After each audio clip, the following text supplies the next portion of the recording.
The Metal Gear franchise continues in Metal Gear Rising: Revengeance with exciting new gameplay, action-oriented mechanics, and a new perspective on the use of private military corporations and the issues of war in the world. With the help of renowned developer Platinum Games, Kojima Productions presents a stellar combination of pure action, storytelling, and visuals that peak the current generation and expand the Metal Gear universe, delivering a game fans have looked forward to since its teaser announcement at the 2009 E3 conference. The game introduces or reintroduces, if you played any of the previous Metal Gear games, Raiden as the main character.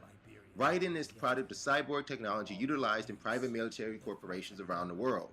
A child soldier transformed into a half-man, half-machine wielding a high-frequency katana sword, Raiden is a killing machine to say the least. His motivation is surrounded in revenge and revengeance. Raiden doesn't hesitate to express that sentiment in every move he makes. Is not only a story of revengeance, but also of vengeance, all apt for the game's title.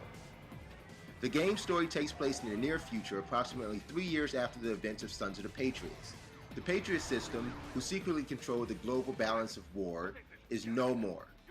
PMCs previously supported by the Patriots have since collapsed, leading to the creation of numerous rogue companies working to gain control of the market and use of cybernetic technology. This shift has created an even more disruptive environment with power shifting at will, and the enforcement of new policies calls for a troublesome situation for do-gooders like Maverick Security. Raiden begins Revengeance as a member of Maverick Security.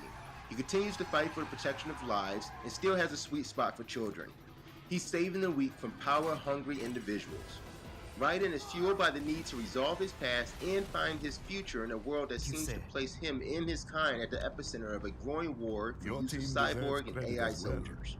He begins the game as the lead protector of the African Prime Minister. Just doing our job, Mr. Prime Minister. As you may already guess, tragic events unfold from there and send Raiden on a mission to hold those responsible and their associates accountable for their actions. From the start, Raiden is tasked with exacting pain on those who don't share his point of view of a let's all get along world motto, and the means by which he goes about it is the slicing and dicing we've seen in gameplay trailers over the past couple of years. To get the power of Raiden's lightning-infused katana in your hands is an exciting moment. From the first slice, you feel the difference in what Metal Gear once was and what Platinum Games has gifted us gamers. The fluidity of Raiden's movements, character and enemy detail, and visual effects of slashing your way from enemy to enemy help you realize that you're not just playing another Metal Gear game. Revengeance is something much, much more. From beginning to end, you don't stop swinging your sword and can enjoy the satisfaction of delivering justice in the form of decapitations, dismemberment, and sheer destruction. To deliver that justice, you have your high-frequency katana and a few other blade-type weapons you pick up later in the campaign. Raiden has a light and heavy attack and a free blade mode. This is a new approach to the MG franchise and a welcomed one at that. As I was playing through, I kept thinking, hey, when do I get a gun? This is the only spoiler I will allow in this review. You don't get a gun. But that's not a bad thing at all. The focus is on the power of the sword. It lends to a fast gameplay style that matches more closely the personality of Raiden. You are able to upgrade the strength, energy use, and damage absorption of the blades you choose to wield. You do this through the accumulation of battle points earned throughout the game for stylized and effective fighting. The effort put in to achieve the most battle points causes Raiden's movements to look like an amazing dance of brutality and destruction made up of air attacks and well-timed parries. The star of the combat system, though, is the Ninja Blade mode, also referred to as Zandatsu. Raiden can deliver painful and life-ending cuts in an all-encompassing cutting blade in real time. What that means is that once in Ninja Blade mode, Raiden sees what he wants to cut and cuts it, bringing to fruition the phrase we've heard so many times again, cut anything, anytime, anywhere. Platinum Games and Kojima Productions do not fail in this aspect. Zandatsu is triggered by delivering enough damage to your enemy that they take on a blue glow indicating the mode is available, and once entered, you dispose of that enemy as if it were a perforated piece of cardboard waiting to be shredded apart. The quickest way to get to the Zandatsu mode on any enemy, including most of the bosses, is to use the parry system, something you will want to master by the time you're halfway through the story. In early chapters, the swordplay isn't lacking, but you find no need to use parries. But that quickly changes as the enemy AI improves later in the game and the bosses become much more challenging. The story of Revengeance is right up the alley of the Metal Gear franchise. There are a few holes going from chapter to chapter, but Kojima does a good job in keeping pace with all that is happening and how it affects Raiden. As Raiden attempts to find his place in this new world after the events of Metal Gear Solid 4, new issues arise that our main character struggles with. The writers do a great job of communicating the emotions, resentments, and hesitations Raiden encounters. The tie-ins to previous Metal Gear titles are blatant, however, never get in depth.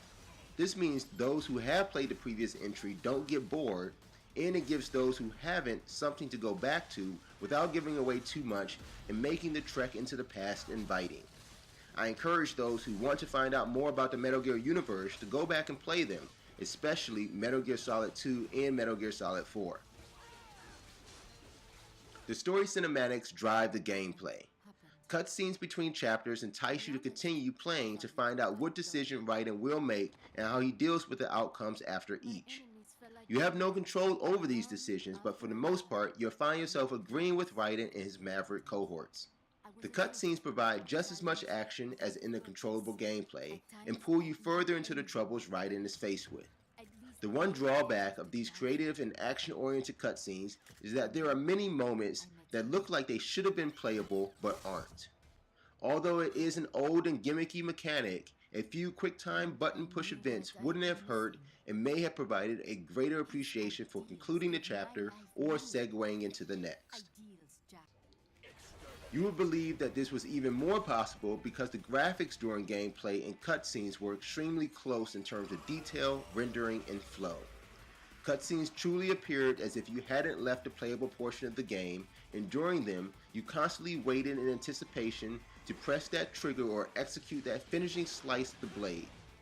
You can get lost in the character detail, however some level and environment detail could have used a bit more polish. Most levels are linear in nature, and with the camera angle and time spent on those levels, you can't help but pay attention to them and wish for more. But overall, the game is beautiful and astonishing when it comes to the combat and keeping character detail and swordplay motion at the top of the list in design. The music of Revengeance is the least memorable part of the game. This is not saying that it isn't fitting, but the focus never really comes down to the soundtrack, and without the ability to later unlock music tracks like many Konami games have done in the past, it's just not something that sticks. The final boss battle music tends to become annoying by that time, because it is then that you realize the music is encouraging the pace of the game, but at that particular moment in that particular battle is not one you want to attempt at extremely rapid pace. This was offsetting to hear and caused my loss of virtual life too many times before I thought to turn down the music FX volume. Enemies have guns and swords. The combination of both was nice to hear. Sword on sword audio was on point and satisfying. The voice acting in Metal Gear Rising is amazing and definitely above par when compared to previous Metal Gear titles. The emotion of the story is delivered primarily through the work of Quentin Flynn as he continues to voice Raiden. This is obviously the most you've heard Raiden say than ever before, and Flynn's delivery is gripping and down to earth. The emotional responses and times of determination and conviction of Raiden shine through in the audio Flynn delivers.